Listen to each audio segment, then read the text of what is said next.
Hi, Dougie from Douglas Tackle here with Stuart Gross. How you going, Stuart? Good, Dougie. How are you? I am great, and I'm speaking very clearly today because we've got a lot to tell you about what's happening. That's good. I'm sure give it a couple minutes and we'll be back to mumbling like ever. But anyway, at the moment, while we're quite legible, Dougie, what have you got for us? Yeah, exactly. Stuart, this weekend offshore. Okay, we've got a really good day Saturday. It is fantastic. It actually works out pretty well because snapper close season opens On Friday midnight. That's right. Which is Saturday morning. Yes, that's right.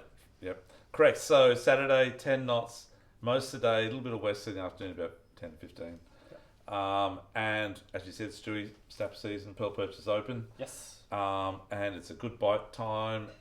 Everything's good. Everything's perfect for it. The swell's dropping off to about a metre, 1.2. Yep. And it's a go situation. All systems go. We've got a flighty comp that day, so we can't go ashore. But that's right. Sunday we maybe can. Well, yeah. You maybe. might be can. Sunday though, because it's my day off, is 15 to 20 knots from the west-northwest. So, in saying that, be right close to it. Yeah. And as we know, we've had guys in the shop today, yesterday, in close, so many snapper like crazy. Bycatch, of course. They're not targeting them, so they're catching them on liveys. They're catching them on boat baits, float lining for plastics as well. Fishing for longtail and cobra and stuff like that. But, mainly bigger fish, and the size is good up to 80 centimeters, so they're not bad size. But we'll keep going short at wide up. So if you're going to go this weekend, you're going to go Saturday. There were great snapper reports again. Guys fishing just bottom fishing for tuskies, whatever, catch them by catch snapper to 80 centimeters at 36 fathom reefs. So get out there, float line on Saturday. Use your these sort of fellows style jigs, they work really well. That type of thing, and slow pitch jigging so as slow well. pitch. So I like this type of style, particularly out in that little bit further, like around that 100 to 120 meter type stuff, outside edge of the 50s. My pearly favourite, out in the even deeper water, 120 metres here. Yeah. So Stewie, look, if you're going to go out Saturday, you can go for 50 fathoms, no problems at all. The swell's dropping off, it all looks good. There's sun, there's storms tomorrow, which is Friday, and the weather tomorrow's on Friday is 15 to 20 knots from the south. Yep. So it's a bit ugly. Yep. So probably don't go tomorrow, which is Friday the 15th. Yep. We're talking Saturday the 16th of August. So look, definitely do it on Saturday. And if you're going to go wide for a deep drop, there have been flamies. The current's not too bad. There's a few blue eye, barcode and stuff like that. Yep. So try up northeast, southeast. I went down there with Stewie. That is true. No, it works. Yeah, sorry, mate. Yeah, a few weeks ago, you didn't miss any though. We only got a few fish. It was quiet. My mates went north, did really well. So I think north's the go at the moment. Yep. Up towards Point Lookout area in that 280 to 300 metre mark for that sort of stuff. There's been a few yellowfin tuna out there too in that 3 to 5, 6, 700 metre mark. You just got to look for the birds. I try the fads east of the seaway in that 300 metre mark, the sunken fads. They're on line on bombs. Not bomb. On just type in Queensland fads, FADS, and it'll bring up the sunken fads out here in the deeper water. And there's yellowfin around there. And there's also barcod and stuff drifting in that area as well. Okay, come back in closer. Stuart, pearlies. We definitely know they're going to be pearlies. They'll be on the bite. They'll be big. No one's fished them for a month or so, and the weather's probably hasn't allowed for about 6 weeks actually. So plenty of pearlies. I definitely slow pitch like Stewie said. And I would definitely be giving the Kings and Amberjack a crack down. Stewie, you've been going out there. You got some big ones the other day. I did see those. Yeah, it was the other week. We went alright. Not too bad. It was pretty good. I'm training you well. Lost a lot of jigs. Yeah, you did train something well. Whatever steals the jigs. Anyway, look, that was the knots I taught you actually. Sorry. Look, you know what? That's one of my favourite ones. It's actually really, really easy to use. It's 250 grams, but Dougie's quite round profile, so compact, and these things work a treat. Longer, skinnier type traditional style, anything from that 150 size to say 250, 300 grams. Working as fast and as hard as you can, and hold on. That's it. Single assists on the top, none on the bottom. Just they don't get it hooked up. That's right. Okay, 27.43 is the latitude, and 153.42 is the longitude. Have a look. There's a ledge up there. If you've got Navionics or something like that, you will see it up there. And lots of public marks on that type of area as well. And this is correct. There's a lot of marks in that sort of like about 2 or 3K length there on on the longitude. And if you just keep going along with your sounder on, don't go fast, sit on about 5 or 6 knots until you find the bait. When you find the bait, you'll see the fish, and that's what you do. That's how you catch them. That's what we do. Okay, so we'll come back in 36. We talked about snapper before. A few little dollies with the fad stewie. It is about as probably extreme coldness as it'll get this winter, I dare say. Yeah. Before it starts getting warm again. So the dollies are a little bit quiet. Still the odd wahoo around. We saw Timmy got some down on Tweed there a couple of weeks ago. Big wahoo, 20, 30 kilo jobs. There's a few other customers who've been catching them as well. Yeah. Along that sort of 50 metre line out to about 70 metres. Yeah. Now Tweed and up this way as well. A few marlin been around too, and the big marlin, the big blacks around that sort of 80 kilo plus, and a couple of striped marlin as well. Haven't heard much of the blue marlin because no one's been out wide because of the weather. But hopefully this weekend we'll get some reports, Stuart. Yeah. Yep. In closer, Stu, 24 fathoms, definitely snapper. Definitely long-tailed tuna. Still the odd Spanish mackerel around, cobia, and demersals like tuskfish and trag jew and stuff like that, and a few jewies at night time as well. Look, it's been a long time since we've been able to fish at night because of the swell. It's so big lately. But it is dropping back. Saturday and Sunday they're saying around 1 metre to 1.1 metres, so not too bad.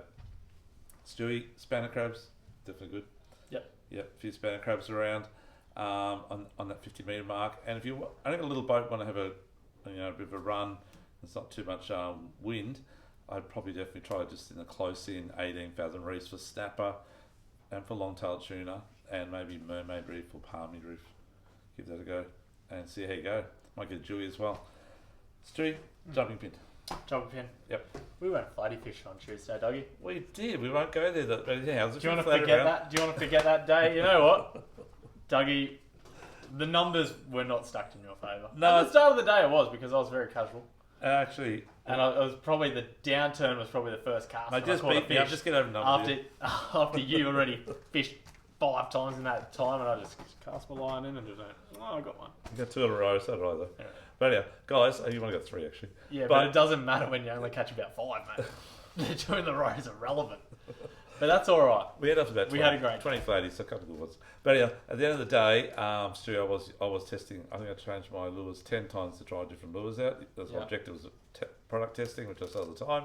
You were actually just using one red hot one that never misses, and that's all you used. Not really, because I found a box of them half dried up in my tackle box from last year. And I would have expected 3 times the turnover, but you only got maybe 1 a bit. But yeah, we'll keep going. That's fine. So Stu, there's a few flatties around. Well, there is.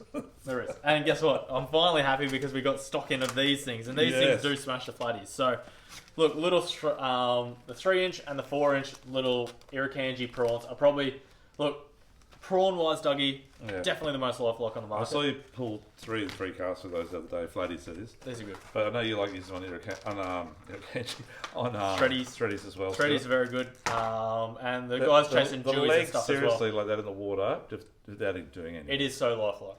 Yeah. So that for a prawn, it's just the most natural thing ever. Yeah. And they really, really work, and they're very stretchy as well. Yeah, so hard to break. Quite durable. Yeah. But Dougie, apart from that, obviously... The Samaki prawns and the Zerich prawns go not too bad as well. More of a traditional type prawn as we know it. Yep. Pull that weedless hook out and put a jig head in it. Works very well as well, but these things are just next level. That's true. We had a guy today, I had a couple of guys last week actually, who have been smacking the flatties on the vibes. Zerich and again the Samaki one. We sell these things like crazy. And they're very, very easy to use. Cast up to the edge of the bank, and then just hop it back up. When you hop it up and drop it down, you've got to stay in contact with the fall. So don't just drop the rod tip quickly. It will get fouled up a lot of the time, but if you run with it, you get more strikes that way and less tangles. Yeah. So, and the size is only very small, as you can see. Yeah, the smallest that they both do. 60 mils? Yeah, 60 to 70 mil, depending on the brand. Yeah. Okay. Yeah. Give that a crack. Yep. Trolling, Dougie, if you want to cover a bit of ground. I mean, I know we're very Flathead specific, but it's kind of the hit season at the moment. You know I like Estacle. Yep. And those 2 colours are a couple of my favourites. Actually, the grey. What is the grey? The grey and pink ones are really good too, and the black and pink. Yeah. Don't have those here. They're downstairs. That's the grey and pink one. Oh, that's the grey and pink one. Okay, cool. That's a good one. And look, there's a couple of little ones. Colourblind. Look, the biggest thing at the moment is all the bait is quite small. So we're kind of midway through the season, and all the bait's quite small. We're getting those schools of white bait come through, hang around Crab Island and around Tipplers type of area, and that's why the flatties are there. So you want to try to use the same size lure as what's around there. So the small little fish rollers and little dozer minnows and things like that, they work quite well as well. So just keep it nice and compact. Yep. Cool. Small prawns, small stuff, and you will catch a few. Look for birds. And the fish will be in their flatties, that is. And tailors. Heaps of tailor. So many tailor. The other day, there were tailor everywhere, no matter where we went. Anywhere from slipping sands down to tipplers. Yep. Pretty well. Yeah. Yep, plenty tailor. And good size too, by the way. Good size ones. Stewie got a lot of brim. Yep. Good size brim. Yeah, they were actually. Yeah. I'm big flatty lures. Yep. But there's been a lot of whiting around, again, those two lagoons at the end of South Australia. And you'll know what I'm talking about. Get some yabbies, fish there. Goldbank's been good too. Yep. It's been not too bad.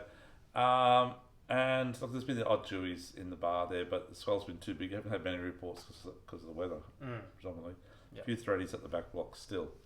Okay, we'll come down towards the raw waterways, Stewie. So look, there's been a lot of squid the last couple of days. I was a bit quiet because I went out on Sunday and it was just drifting too fast with the wind. It was, I think, drifting at 3.7 k's an hour. Yeah. And it's hard to get the jigs down. Cast up wind, with the wind, sorry. And by the time you went up slack, you'd already gone past it. You pass it, but yeah. So it was really hard. Got a few. But anyhow, it is good again now. So Saturday with no wind is like squid day. Okay? And you've got Sudleys all day tomorrow and Friday. It's going to clean the water up. It's been a little bit dirty. It's going to clean it up and there's going to be squid everywhere, I reckon. Yeah, so preferably a couple of hours before high tide, a couple of hours after. And that's when you're going to go, right? Yeah. Other than that, Stuart, look, I'd probably say flatties around crab. Definitely. Yeah. Anywhere else, mate? I'd probably try maybe have a look around the seaway as well, like where the rocks end and the trees start, that type of area. Look for the bait. There's generally always a bit of bait around there. Yeah. But I'd definitely be fishing crab first up. Yeah, crab first up. Last of that run out, first of the run in, around those little holes in the weed. Nearly a surefire proven thing. Yep. And definitely hit the north wall of the seaway. Those sand patches on the rocks on the high tide is definitely worth a go. Yep, and then try up the back blocks north, up around where the timbers are there on Stratty, just after the rock wall, as the tide starts dropping. Yep. Work into the current. Yep. Okay. Squid jigs, just real quickly, Dougie, a couple of new ones this week. So little bite science ones. They look good. A couple of new ones. Yeah, really good colours, mate. And they're quite a cheap jig, a very cheap jig actually. Yeah. And Dougie, Armorous joint, we've got more of them in. That's a Daiwa product. Ravelly head there. Yep. They're very good. So the body sits up in the air, the head sits on the bottom. And we just got a few more of these in too. So you've been smashing them on these ones. I have, before that wind. Yeah, last year they were exceptional. We couldn't get them, but now we got them, and the weather's been against us. But they will be getting tested next week. Yeah. So Stewie, other than that, the surf fishing's been dead because it's been terrible weather. Look at those that are brave to getting some really good tailor. Yeah. So if I was going to give the tailor a go, I'd probably give it a crack on Stratty if you can get access to South Stratty. Or over at Narrowneck, look for the Southern Car Park black pipe coming out of the sand. Straight in front of that, if the gutter's still there, that's what's happening. Yep. SeaWorld down at Phillip Park, give that a crack. And if you go down south, down at Mermaid, Miami, and further south down, probably if the swell drops, you definitely spin off the rocks at Burley, but be careful in the rocks there; they're quite dangerous. Yep. And the groin wall at Talbudra. And then further down, probably, south of sort of Tweed. Yep. Give that a go. Also, if you're land-based, looking for a feed of whiting and a few flatties. I had a guy in today, he lost an 80 centimetre flatty trying to lift out of water. Around about 80, he reckons. Just near Bayview. And that place is renowned for up to nearly a metre flathead by land-based handline fishermen with prawns. So that's worth a crack there as well. Give that a go. Okay, so that's probably about it on the fishing scene. Yep. Crabs wise, haven't heard much at all, guys, but maybe try for Sandy's out front of Bigger Creek and towards Efren and Sovereign, and you want to be doing that overnight. Leave your pots out overnight. Freshwater, anything at the freshwater stew? I haven't heard too much. Obviously, that cold winds shut everything down a little bit. But look, this time of year, Doug, we always say the deep water. And just have a sound around or fish the tree lines. That's right. Now, guys, there's no number 25 on there, but as you know, there's something really big going to happen with us 25. And I would definitely watch your Facebook pages this week.